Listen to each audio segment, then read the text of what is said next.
घराघरात कसं चांगलं काम केलं आणि मग तुम्हीच त्यांना मतदान करून देणार.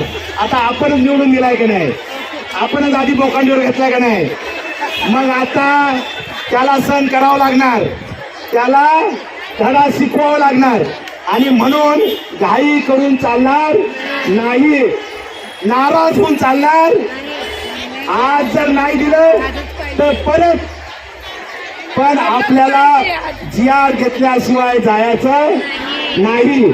त्याला असं वाटतंय हे राजकारणी बहुत हुशार असतं. त्या जयरंग पाटलाला 1 वर्ष झालं देतातच नाही.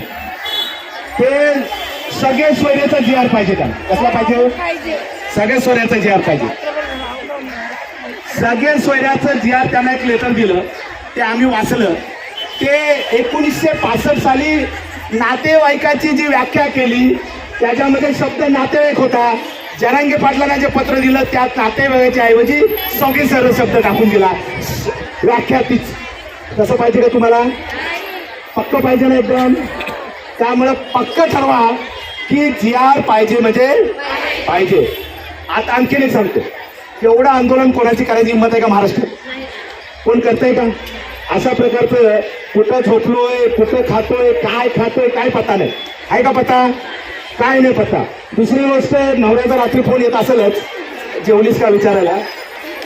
त्याला असं वाटत असेल तो जेवली का विचारायचं बहाणा आहे, हाय का गेली हे पण त्याच्या डोक्यात असते.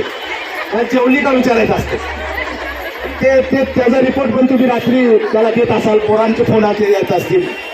तुम्हाला पण तिकडं बायकांना घराची आवड असते त्यामुळे ती पण आहे.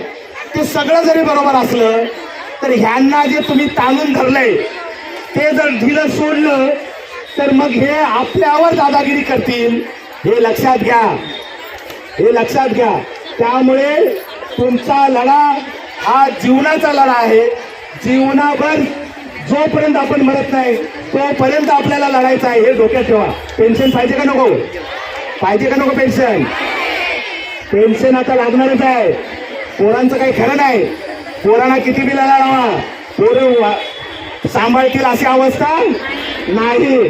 कोणी आपल्याला वृद्धाश्रमात नेऊन ठेवल अशी पण वृद्धाश्रम काय बनली. त्यामुळे पेन्शन पाहिजे आणि म्हणून तीही लढाई आपल्याला चालू ठेवायची आहे. मी तुमच्या सगळ्यांचं खरोखर स्वागत करतो, मनापासून स्वागत करतो की तुम्ही जबरदस्त आहात. तुम्ही सगळे जबरदस्त आहात.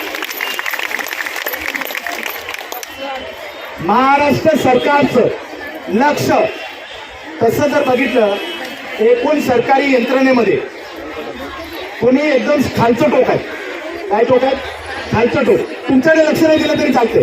तरी सुद्धा तुमच्या आंदोलनातून, तुमच्या एकतेतून महाराष्ट्र सरकारचं लक्ष तुमच्यापर्यंत तुम्ही आणून ठेवलं म्हणून तुम्ही सगळे जबरदस्त आहेत. तुमच्या विजयासाठी, तुमच्या आंदोलनासाठी शुभेच्छा देतो आणि मी माझं बोलणं थांबवतो. एक घोषणा देतो, तुम्ही सगळेजण त्याला जरा जोरदार असं आहे की तिथं त्याचं घर ठाण्यापासून लांब होतं, म्हणजे जिथं आपण बसलो होतो त्याचं घर लांब होतं, पण त्याच्या घराजवळ आवाज गेला. हे मंत्रालय जवळ आहे, इथपर्यंत आवाज जाऊ दे. सगळे मंत्री तिथून बसलेत आज मंत्रालयात, त्यामुळे जोरदार आवाज आला पाहिजे. लढेंगे. जोरात जोरात जोरात पाहिजे. इथून दोन्ही बसून जोर लावा. लढेंगे, लढेंगे.